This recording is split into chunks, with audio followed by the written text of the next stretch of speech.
Some speaking of the cubicle thing, I think a lot of people, they don't like working at cubicles, but they like the reliability of that position. They know that they'll always have a job there. They know what it looks like getting in the morning and leaving in the evening. They can leave work at home. Entrepreneurship is so much different. Running your own business is so different, and it never ends. There's no vacation. There's no true vacation, really. If you're in it, Yeah. if you're really in it, you don't know your revenues month to month. You don't know your expenses month to month. It's just a lot tougher in a different way than sitting in a cubicle. You hit the nail on the head. There's when it comes to corporate America sitting in a cubicle, 100% correct. Like you can take a vacation from your corporate job and truly not check in. I did it, right? I've done it before. There's other corporate people who they work like they're entrepreneurs and they'll still be working while they're on, which I never understood, especially if everything's running while you're not there. Anyways, um, but the one thing that I think, at least I was blind to, is that corporate America for me was an illusion of security, an illusion of safety. Because, yeah, you're right. People show up, they think they have a job, or you're going to get paid the same amount, or whatever it is, or get paid for working overtime, or it all seems like just guaranteed. And it's not. I led a business at a corporation. I walk in one day and I was called and I had to fire like 90% of my staff. It's not safe. You could show up any day and it's gone, but there's this illusion of safety with it, I think. Hmm. Dang, that's a good point. An illusion of safety, and you're working at a place you don't want to be. Typically, you don't want to Yes. go to the office. You don't want to sit in the cubicle. Um, Dang, that's. But okay, now with working from home, more and more is leaving the office. Hopefully, that's better for everyone. I think so. It provides a level of freedom that I think everybody needs. And I think that if you're a smart corporation, you can give people the illusion of freedom, right? Like you give them the illusion of safety. Um, Here are these boundaries with your time, just stay within them. And I think that people are much more productive when they think that they own their schedule, or at least feel like they own their schedule. I know I am. I, Humans are funny because and we use these psychological both fears and desires in marketing, and we can touch on these too, but I think humans have the desire for freedom and they have the desire to be taken care of at the same time, which is Hmm. the kind of a juxtaposition against it. We have conflicting desires. You can't be free and be taken care of at the same time, really. That's I've never thought about it like that. So do you picture Yeah. yourself ever going back to corporate America? Hell no. I mean, I'll do whatever it takes to feed my daughter, right? So I'll do whatever. But I would try several other things prior to that, like that involved me making my own money.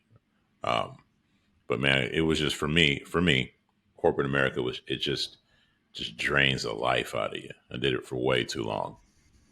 Plus the commute, Yeah, the commute and the game you got to play politics. and Yeah. politics, and it's just like we're all it's, who's the short or who's the tallest midget. And I don't mean that by offense to anybody, but that's how I felt. Like everybody's in this room playing, competing for the. I mean, who gives a shit about this piece of paper? We're not even getting paid or a bonus for this piece of paper that you earned that said you did this or hit that or your team did this or did that, and you get this. They treat you like kids. Hey, you get this pizza party or get this whatever half Pizza day you bus guys ride. can go. Yeah, like serious man. And so it wasn't it not for me, man. It's not for me. I think okay. I'm gonna close this segment with I think another Naval quote. Seriously, Oh. I went on a binge of Naval, and now this maybe this a paraphrase from him, or maybe he's quoting somebody else, but it was play stupid games, win stupid prizes. How important it is to choose which game you want to play in advance rather than getting caught up. I think Peter Thiel talks about this too, where he was going to go to law school. He was in the whole Supreme Court circuit. as a lawyer or pre-law or something like that, and then you realize, why am I even doing this? This is a very hard job, doesn't pay very well. Winning this game, what does that look like? It doesn't look very appealing, and he just left it to go into business. Yeah, you hit the nail on the head. That's kind of what you summed up. What I was thinking with corporate America, stupid game and legit stupid prizes. And I've heard that quote before. It was really popular a few years ago, and I would hear it in the martial arts or self defense community. Like if somebody broke into your house, plays stupid games, you win stupid prize, about to get shot. Right, right. Um, so I would see that in those scenarios a lot. Okay, so we are all going to work on reframing, looking at things differently, and optimizing what we're working on. What game are we playing, and trying to do more of the good stuff and less of the bad stuff, more of the better books and less of the bad ones, and really digest the information and take action. Most importantly, like you were saying, if you can't take action on it, is it even valuable right now? I like that, man. It was a good. That's an interesting segment, and it's something that's going to be on my radar a bit more. I like the quote that you tickled out of this. All right, well, let's move on to the main topic. And this is all the rage right now in terms of marketing, in terms of content creation. It's called Sora by OpenAI. They just came out with this text to video platform. And this is the same company that runs ChatGPT. So these guys are on fire. They're saying this may be the quickest company to $1 trillion valuation. I don't know where they stand right now, but I think they got to 100 billion, and they're a privately owned company, so I don't know the exact valuation. But these guys are just bringing out the newest and best in AI, and Sora was the latest. And in fact, I read this article on yahoo.com. Ashamed to say I was on Yahoo again, but apparently Tyler Perry, well-known actor, producer, and so on in Hollywood. I believe he has a studios in Atlanta, Georgia. He stopped production on an $800 million studio expansion the day he saw Sora from OpenAI. I did not know that. Go ahead. The thinking is he's saying this may, he just needs to wait and see because this may take way more jobs than what we thought previously, because you can just write text and it creates studio quality, unique video. I just heard about this earlier this week, and lightly read about it. And I believe that Google is working, or I forget what their version of this is. They have some kind of text to video thing they're working on.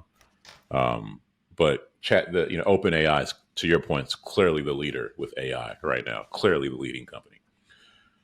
As far as getting back to what you're saying with this Tyler Perry thing and him stopping production, I'm not mad at him for that. I mean, you don't want to build it. You spend $800 million when you come to find out you could have spent $3 or whatever. But here's my thought, and you tell me what you think. When it comes to this AI stuff, at this right now, here we are, February 2024, where AI is at right now. I feel like even with a tool like this, that if you are a badass video producer, video whatever, you make VSLs, whatever, this is a tool that will make you even more awesome.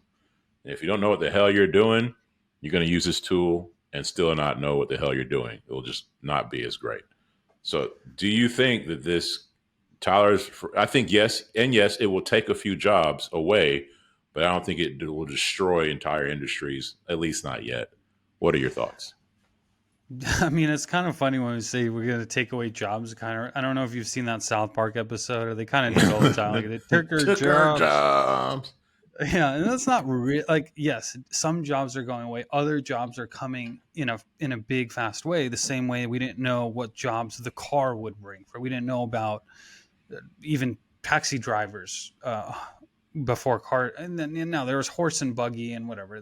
There's an evolution to it, is my point. So if you're a producer of content, if you're a videographer that's coming up, you don't know how to use these AI tools. What I would say is quit what you're doing and learn the AI tools. Yeah.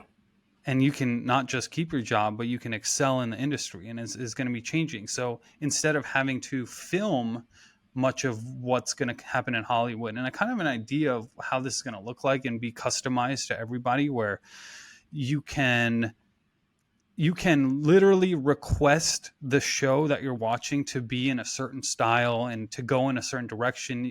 Kind of like one of those books like Goosebumps used to be. I don't know if you read those books, but you can pick your own adventure. I think that's how shows are going to be because of AI, and all the content will just be generated based off of prompts that are written in advance, and you don't need people to record it, to act it, and all that stuff. So jobs going away, new jobs, better jobs, more leveraged jobs coming fast.